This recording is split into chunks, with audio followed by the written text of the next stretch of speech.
Well then, we're back here somehow.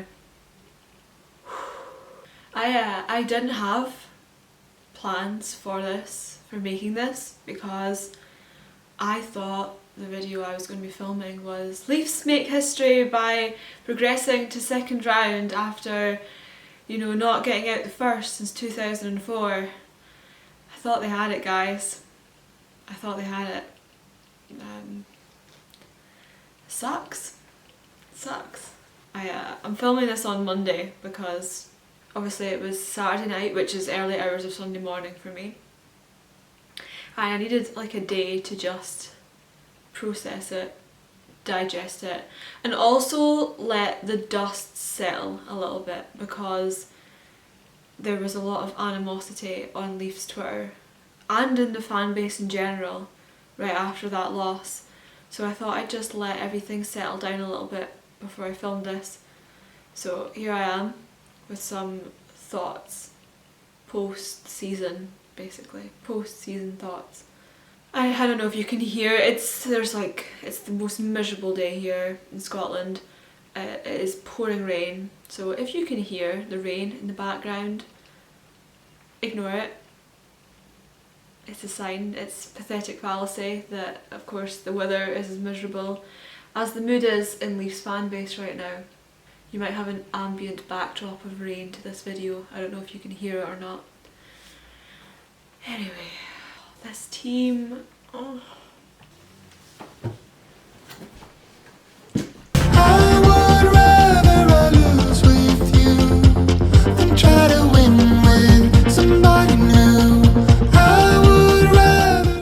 Cried right after.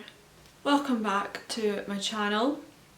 If you're new here, make sure to subscribe. Usually my content is a lot more upbeat than this one, but here we are. And if you're always here, make sure to like this video and comment down below. Down below is a safe space for you to vent about the Leafs, because we all need to vent right now. So please comment down below your post first round exit again thoughts. But you can vent, but be nice about it. We're not arguing, we're not being extremely hostile towards people, just your thoughts, leave them down below. It's like this team managed to find different types of pain each year to inflict upon us. Last year was probably the most embarrassing, because how are you 3-1 up in a series against Montreal and you choke?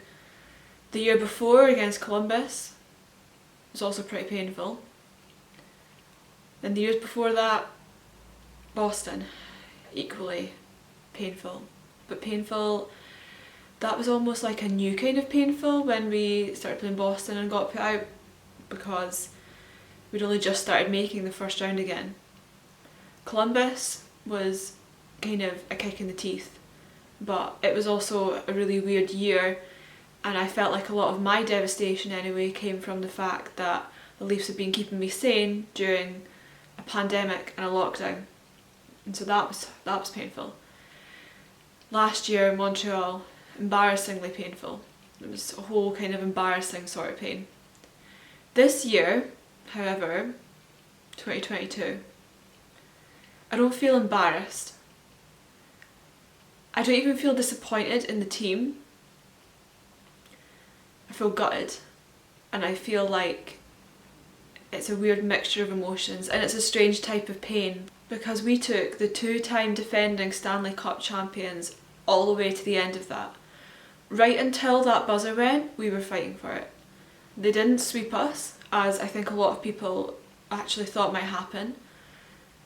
We didn't give up, and we didn't lose because we choked. We lost because hockey is just it's sport, and hockey is one of those sports where unlucky bounces and unlucky deflections, odd things can happen that completely determine a game. And that's basically how tight it was. And I think on one hand we should be really proud that it was down to that we lost, because Tampa were always going to be the worst team to face in the first round. I made a video months ago about first round scenarios, and I said in it, ultimately it doesn't matter who we get, but the only team I don't want is Tampa, because I feel like they're the only team that can certainly push us over even if we're playing our best. And I think I was right in that one. I mean, anything can happen. We could have got put out by a different team, but I just have a feeling that it's because it was Tampa and they are such an incredible team that we got put out. And it's really tough because I'm super impressed that we took it as far as we did, but it's also more disappointing because we came so close. I knew as soon as it went to game 7 it was going to be more of a challenge. I really wanted us to take it in game 6, and it's so frustrating because I feel like we could have taken it in game 6 quite easily. As soon as it went to overtime in game 6 I thought, this is bad. If we'd taken that if game 6 had gone just slightly differently, you know, maybe not a 5-on-3 where I still don't think it should have been a 5-on-3, stuff like that, I really think I wouldn't be here right now saying this stuff. I think I'd be here right now getting everybody hyped up with previews for round 2. But unfortunately that's just the way the sport works, and it's how hockey works. So game 7 itself starts off super tight. I think I was forgetting to breathe during parts of that. I really do. I think I was actually forgetting to breathe. I just sat there with my wine, just not even talking during it because I was just so tense. It was two incredible teams playing hockey against each other, and I knew that it was always going to be tight. I didn't expect it to be quite that tight, but it was. We all watched the game. We all know what happened, and I'm not going to dwell on it for too long. But the Hall penalty, I put a tweet up basically. I've had some issues with Justin Hall all season, and I put a tweet up just saying that, and some people kind of came at me for it, and were like, "It wasn't a penalty. There wasn't a penalty." Right. It's hard on Twitter sometimes to convey what you're trying to say because you can't write a whole paragraph on Twitter. You can't write a whole Bible script on what you're trying to say. So my thoughts on the Hall penalty that obviously wiped out the Tavares goal, which ultimately stopped us from it being 2-2 rather than 2-1. I think the call was wrong because they had been letting so much else slip during that game. There were so many other non-calls on Tampa that there could have been that were textbook calls that they let slip because they were putting the whistles down and letting them play. Which I agree with because it's a playoff round, and unless something is, you know, really blatant, that's how it should be. But then they call an interference penalty on something which, yeah, I think it was okay, it was interference. But if you're going to call that, you have to call the other things that went on in that game. And it's funny how the thing they called was the thing that wiped the goal. And I don't like that. And I think it was wrong, and it shouldn't have been called. However, I also think that Hall made a mistake putting himself in the situation he did. And I know some people have said, oh, the Tampa player skated into him. Like, no, he didn't. He changed movements, and it was a soft call and interference. And it was interference.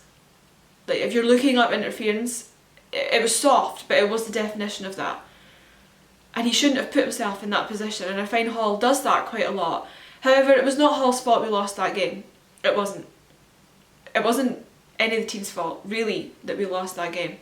I think Hall shouldn't have put himself in that position. However, it is what it is. I still don't think it should have been called because so many other things were not called during that game. You have to be consistent. If you're going to call that, there's other things in that game you had to call. Either that, or you let the other things slip that you did, and you also let that slip in that goal stands, and we take it to overtime, and who knows what would have happened. It's the inconsistency that bothers me more than anything else. And it's the one thing that I think needs to change about the NHL the most. And I know that people are going to say, oh, you're just a salty Leafs fan. Well, it's funny because I've seen other fan bases say exactly the same, so are we all wrong? Are we all seeing something about the officiating that the NHL isn't? Or are they just choosing to ignore it to fit their own agenda? I've seen more complaints about officiating this season than ever before. across multiple fan bases. A lot of people have an issue with the reffing, and I completely agree. And in Game 7, you need to be consistent. That is the main purpose of those calls, is to be consistent. If you're letting things slip, you let it all slip. That goal stands. If you're going to call things like that interference call, you need to call the other things that went on in that game too. It's ridiculous. But it's done. There's nothing we can do to change it. That's my thoughts on it. But ultimately, it just is what it is. Tampa are unreal. Tampa were blocking shots like I've never seen a team block shots before. It was just a forest of bodies and nothing was getting through.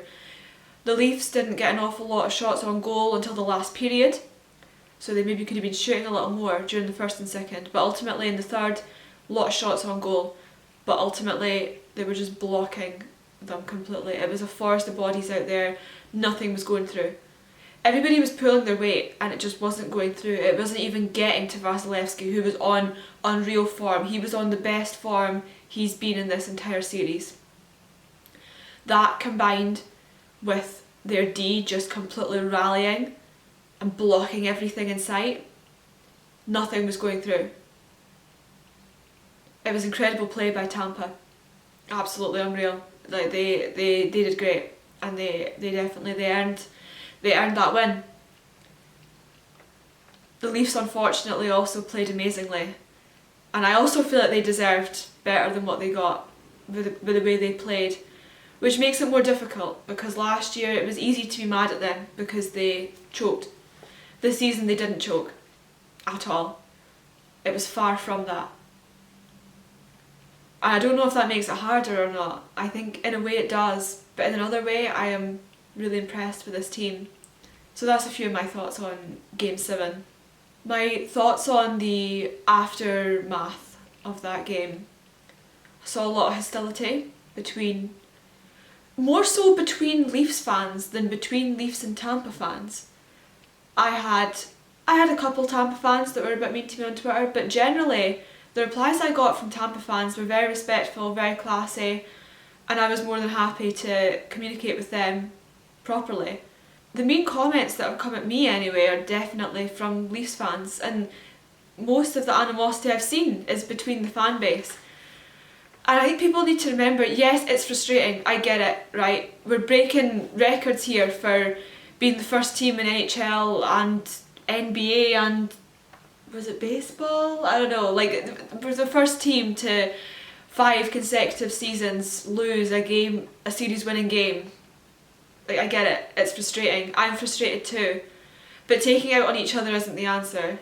Being mean to each other isn't the answer. Putting all kinds of hostile things up for everyone to read and be affected by isn't helpful. It doesn't change anything. Be nice. This team were incredible. This is the first Leafs team I've seen that's definitely taken it that far, and if we'd had a team that wasn't Tampa Bay and that let their guard slip slightly like most other teams do, then I really think we would be through to the next round right now. Which then makes me think maybe we shouldn't be making drastic changes. I saw immediately everybody calling for heads. Everyone was like, that's it, Dubas is gone, Keefe's gone, Shanahan's gone, everyone's gone, get rid of Nylander, break up the core, trade this, trade that. This team is incredible, how are you making it better? They took Tampa right to the end. Right to the end. And if things had worked out slightly differently, if it had been a different team, we'd be drawn. We all know that the playoff system, in my opinion, doesn't work the best. I would rather a 1-8 playoff system because then the first is playing the 8th, 6th is playing 7th. It makes more sense to me. But unfortunately, NHL playoffs don't work like that. And so we get seeded, probably the worst option because Tampa have been incredible all season and for the last 2 years. And you really think that ending it 2-1 after taking it to Game 7 against the 2-time defending champions means the team's bad? It doesn't. It doesn't. Does it make it more frustrating? Yes, it does. Does it mean that they're a bad team? No. I don't know what changes should be made. I don't know. And I'm not going to sit here and speculate, in this video anyway, about what should be changed. But I don't think that suddenly putting us on a rebuild is the answer. Not when we've come that close and taken it that far and played that well. I just don't think it's the answer. I don't know what is. I'm not an expert. I'm just a Scottish girl that makes hockey content for the internet. But I personally don't know what changes should be made. I haven't thought about it enough. If you want me to go think about it, I can do that and make a video. I can, but this video is already getting too long. I've got to edit this. It's frustrating, but it is what it is, and you know what, I am still proud of this team, and I will be back next season cheering for them. We can never win anything ever again, and I would still be a die-hard Leafs fan. I would be. I will go to my grave a die-hard Leafs fan. Even if we never bring home a cup, even if we don't win a round, I'm still going to be a Leafs fan, because if you're a fan of a team, truly to the point where you sit and cry after a loss, then that doesn't leave you. And I know some people won't get it. People who aren't sports fans won't get it. They'll say, it's just sport. Why are you crying? Why has it ruined you? Because I love it and I care about it. And it's become more than just something that I cheer on. Like, I love sport, I love hockey so much. And for me now, this has turned into something way more. This past season has been incredible for me personally too, because a year ago, I was still very scared about what I put on Twitter about hockey, because I thought people wouldn't know what I was talking about. I thought people would think, who is this girl from a different country that thinks she's got a right to talk about hockey? And I didn't post too much. I'd post, you know, very general, arbitrary stuff here and there, but I wouldn't post any takes that I thought people wouldn't agree with. And I didn't post things that I really wanted to say, because I was scared people would not like it, and I was scared people would think I was stupid. And I don't know when I plucked up the courage to start doing it, but I'm so glad I did. And if you told me a year ago that I'd be sitting here making YouTube videos talking about it, I would have been like, no way. There's no way I'm confident enough to do that. And I have so many things still planned. I know that this is like an end of Leafs season chat, but I already had tons of videos planned for the off season, because I knew the off season was going to come eventually. I just hoped it wasn't until like June that I'd be making these next videos. But it's come sooner than I hoped, and I have other videos planned that I want to do. I have lots of content planned still, so stick around for other kind of hockey things, hockey history things, maybe other playoff things. I might even do some non-hockey content just for the fun of it, because I love making videos. So stick around for that. But yeah, to end on kind of a little bit of a soppy note, I guess, this season for me personally has just been incredible, and I've achieved things that I never thought I would achieve, and I now have dreams that I didn't know existed before. Like, I've uncovered some dreams and ambitions that I want to get to that I didn't even know existed. And I'm also on a mission to get to Toronto next season, because it's expensive and it's going to be hard to fit in around university, because I'm going to postgrad in September, but I'm going to do it. I'm going to do it. It's a goal I've set myself, and I'm definitely going to get there. But I'm so grateful for, first of all, this team, because they've been so entertaining to watch all season, and I'm not going to let one game take away from all that. I absolutely love this team, and I can't wait to see what they bring next year. I'm also grateful for everything I've achieved in terms of content this year, the people that I've met. It's insane. Most of the people I know now are from like hockey, and if I hadn't started watching hockey, I don't know who I'd have in my life. But I'm very grateful for the people I have, because they are just the most amazing humans. I'm very excited for what's to come. So now that I'm done crying, time to pick it back up and keep going, basically. Keep cheering on the Leafs. See what else I can bring to this amazing little corner of the internet that I'm growing. And I still feel, I feel very disappointed, but I also feel very blessed, to be honest. So yeah, thank you so much for being here. I'm still going to be here. I will still be making maybe like a couple videos a week. I will pop up my other social medias here. Make sure to follow me on Twitter because a lot of hockey chats there. I have 2 Instagrams. I have a personal Instagram and I also have like a content kind of Instagram where I post more photography stuff, so follow me there. I also started making TikTok videos based around like hockey, so follow me on there too. And I'll drop all my links below that are relevant, so make sure to find me on there too. Love meeting new people. Thank you so much for subscribing to this YouTube channel. I hit 10,000 views the other day, which I know isn't a lot for people that have done YouTube for a while, but I've only been here for half a season and I found something that I truly love doing, and I'm very grateful for everything that's already come my way, and I'm so grateful for things that are to come. But thank you so much for being here. I hope you have a wonderful day, and I'll catch you later this week with another video, but unfortunately it won't be a Leafs season video. Hope you have a great day and I'll see you guys again soon. Bye guys.